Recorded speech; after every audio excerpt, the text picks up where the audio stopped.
Good morning, students. Today we will start the next topic of the chapter, that is leaf. Leaf is one of the main important part of the plant.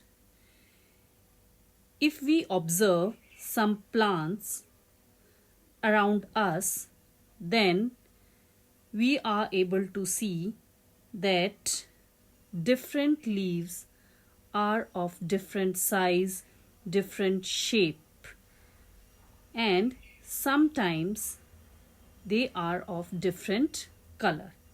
But mostly the color of the leaves is green. Now we will study the important, or the you can say the structure of the leaf. Students, leaves are the parts of the plant which are attached to the stem, and the part of the leaf by which it is attached to the stem is called petiole. Here in figure 7.8, the structure of the leaf is given, and we are able to see the petiole, and it is the part which is attached to the stem. Now, the second important part of the leaf is lamina. Lamina is the broad green part of the leaf, and it is the main part of the leaf.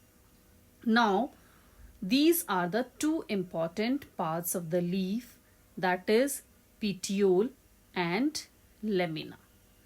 Now,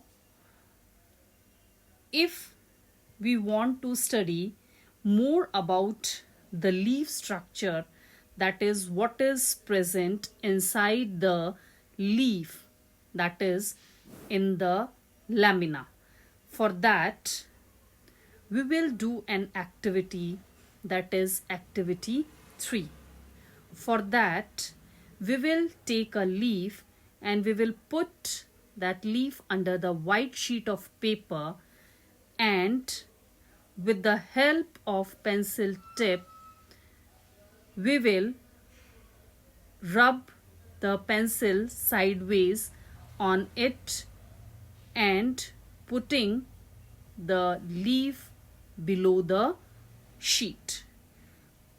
By doing this, we will get an impression with some lines on the sheet which are similar to those on the leaf. So the lines which are present on the leaf are called veins.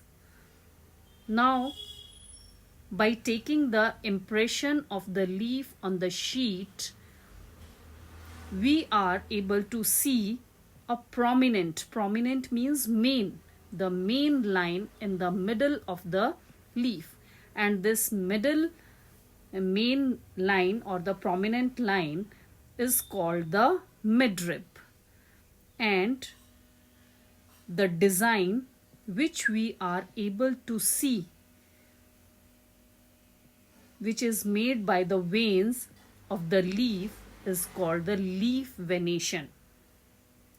Now, if the design is net-like on both sides of the midrib, then we can say the leaf has the venation, that is reticulate venation.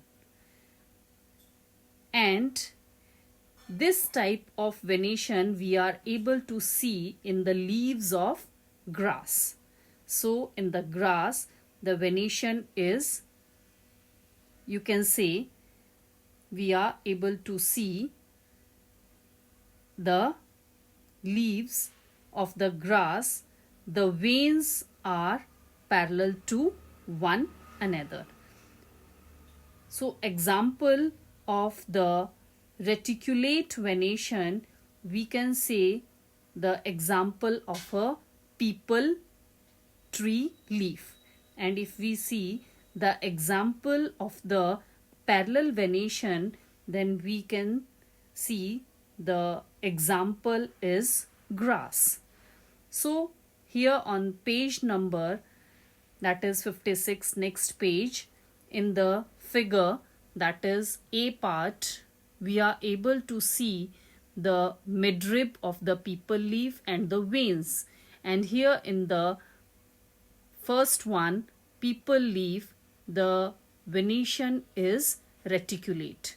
And in the B, that is 7.10b, the diagram is of the parallel venation, and it is the diagram of the grass leaf. So in the grass leaf, the venation is parallel.